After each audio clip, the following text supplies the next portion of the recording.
헤지펀드와 기타 대형 투기 자본의 금 순매수가 4년 만에 최고치를 기록했습니다. 금이 돈이 된다는 이야기겠죠? 구독, 좋아요 누르고 돈 버는 소식 함께 보실까요? 26일 미국 정부 등에 따르면 지난 20일 기준 헤지펀드와 기타 대형 투기 자본의 금 순매수 포지션은 전주 대비 7.8% 증가한 23만 6,749건으로 나타났습니다. 이는 지난 2020년 초 이후 최고치인데요. 헤지펀드와 투기 자본의 금 순매수 포지션이 늘어났던 건 금에 대한 투자가 증가했다는 걸 말합니다. 12월물 금 선물은 지난 20일 미국 뉴욕 상품거래소에서 온스당 2,550.6달러의 거래를 마쳐 3거래일 연속 상승세를 이어가며 최고가 행진을 이어가고 있습니다. 이 금값이 치솟으면서 투자 수요도 몰리고 있고 금 현물에는 더 많은 매수세가 집중됐는데요. 이미 연준의 기준금리 인하에 대한 기대감이 깔린 것으로 해석됩니다. 시장에선 연준이 9월 금리 인하를 시작할 걸로 보고 있는 가운데 빅컷 가능성도 높아지고 있는데요. 자세한 내용은 조태현 기자에게 물었습니다. 최근에 많은 관심을 받는 자산이라면 역시 금을 빼놓을 수가 없을 것 같습니다. 이 금이라는 게 안전자산이냐 아니냐를 두고는 약간의 논란이 있는 것도 사실이에요. 무엇보다 안전자산치고는 가격의 변동성이 꽤 크기 때문인데요. 여기에 더해서 화폐랑 금을 묶는 금 본위 제도가 끝난 지가 꽤 오래되고 지금은 완전히 신용화폐로 전환이 된 상태죠. 이런 면에서 이게 안전자산이 맞느냐 이런 논란이 나온 건데요. 사실 이거보다 더 중요하게 작용하고 있는 게 바로 관습이라는 측면입니다. 금이라는 것은 아주 옛날부터 고대부터 지금까지 가치를 저장하는 아주 신뢰받는 자산으로서 역할을 해왔죠. 그렇기 때문에 여전히 실물자산 가운데서는 가장 안정적으로 그 가치를 유지한다 라고 볼 수가 있겠고요. 그렇기 때문에 안전자산으로 분류된다고 보시면 되겠습니다. 이 금 가격이 최근 들어서 가파르게 오르면서 사실 주목을 많이 받고 있습니다. 그렇다면 금 가격이 얼마나 오른 건지 한번 봐야겠죠. 우리나라에도 공식적인 금 거래소가 있습니다. 한국거래소에서 제공하는 금거래소인데요. 여기에선 1g 단위로 금을 사거나 팔거나 주식처럼 거래할 수가 있습니다.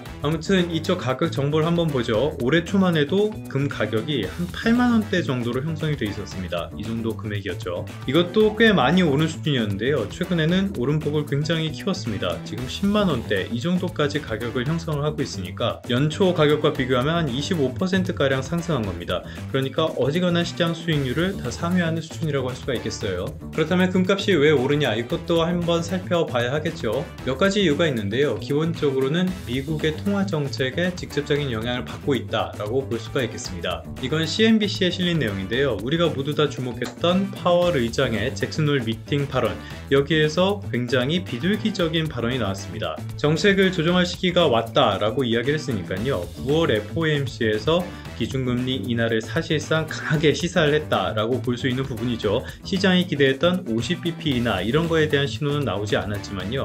그리고 실제로 이게 가능한지 여전히 의문이 불고 그렇게 가능성이 높다고 보지도 않고 있지만 어찌됐건 굉장히 통화정책, 변화, 어떤 피벗 같은 신호는 강하게 나왔다라고 볼 수가 있겠습니다. 일반적으로 금값과 미국 달러의 가치, 역상관관계를 가지고 있습니다. 그러니까 달러의 가치가 오르고요.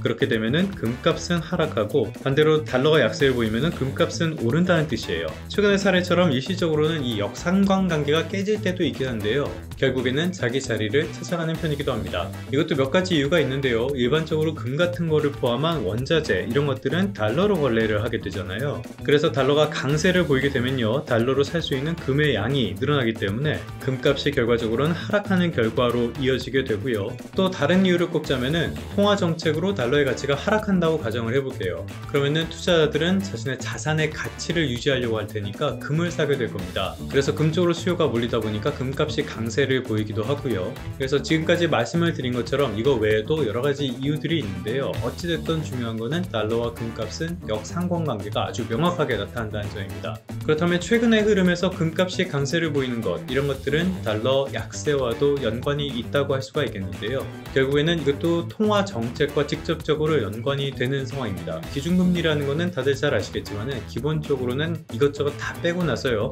그 나라 통화의 가치를 그만큼 조정하는 것이라고 볼 수가 있겠습니다. 기준금리를 높인다는 것은 그 나라 통화의 가치가 그만큼 올라가는 결과로 이어지게 되고요. 그 반대의 경우도 마찬가지입니다. 그래서 이거를 볼 수 있는 게 바로 달러 인덱스라는 지수입니다.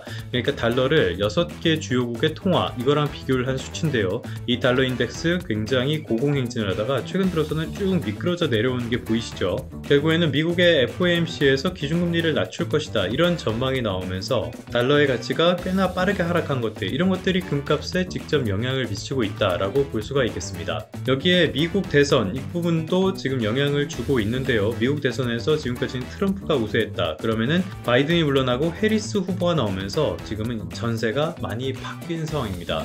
정책 기조를 보면은 트럼프는 뭐 관세 인상이라든지 여러모로 인플레이션을 자극할 수 있는 그런 정책들을 내세우고 있는데요. 이렇게 고물가가 이어진다면은 고금리 상황도 길게 이어질 수밖에 없겠죠. 반대로 해리스는 그런 부분에서는 비교적 자유로운 편입니다. 그래서 해리스가 지금 어떤 기세를 타고 있는 게 달러 약세에도 영향을 미치고 있다라고 볼 수가 있겠습니다. 그러니까 여러 가지 측면들이 종합적으로 영향을 미치고 있다는 뜻이에요. 이게 전부는 아니고요. 금값에 영향을 미치는 요소는 또 있습니다. 대표적으로는 역시 지정학적인 리스크를 들 수가 있겠는데요. 최근에 이스라엘과 헤즈볼라, 이 헤즈볼라는 레바논의 친이란 무장정파죠. 이쪽에서 충돌이 생겼습니다. 이거는 월스트리트 저널에 실린 기사를 보면서 말씀을 드리겠는데요. 여기 나온 것처럼 이 두 세력의 충돌이 전면전으로 이어지거나 확전으로 이어질 가능성 아직까지는 그렇게 크지 않다라는 전망도 나오고 있습니다. 하지만 지정학적인 위험이라는 게 언제나 그렇듯이요. 언제 어떤 계기로 어떤 식으로 전개화될지는 아무도 예측할 수가 없습니다.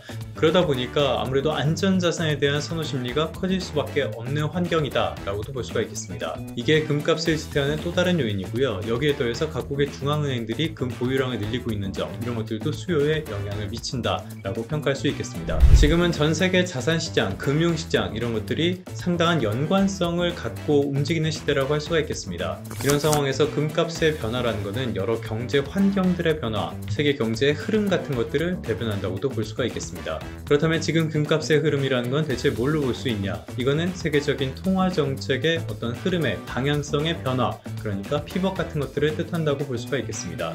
그리고 일부 경기 침체의 우려, 여기에 지정학적인 리스크 이런 것들을 모두 수렴한 결과라고 볼 수 있다는 거죠. 이런 점도 고려를 하면서 시장을 바라보는 것이 좋지 않을까 싶습니다. 여기에 더해서 금값만 두고 조금 더 말씀을 드리자면요. 지금 시점에서 금시장에 뛰어드는 거 이거는 조금 꺼림칙하긴 합니다. 무엇보다 금값이 너무 많이 올랐다는 점, 이 부분이 심리적인 저항감을 주고 있는데요. 그렇다고는 해도 대체적인 시각을 보면요. 예전만큼의 수익은 아니더라도 여전히 금시장에 뛰어들 만한 여지는 남아있다 라고 보는 게 지배적인 관측 같습니다. 하지만 변수는 당연히 있죠. 무엇보다 연준의 기준금리 인하 가능성 이런 것들을 너무 일찌감치 너무 많이 반영했다는 점, 이 부분이 가장 큰 변수가 아닐까 싶습니다. 이 말은 실제 기준금리 인하가 이루어진 다음에는 어느 정도 조정을 받을 수 있다는 뜻이기도 하고요. 그렇기 때문에 당연한 이야기이긴 하지만요. 시장에 진입할 때는 언제나 신중하게 결정을 하시는 것이 좋겠습니다. 그러면 성공 투자하시고요. 다음 시간에 다시 뵙도록 하겠습니다.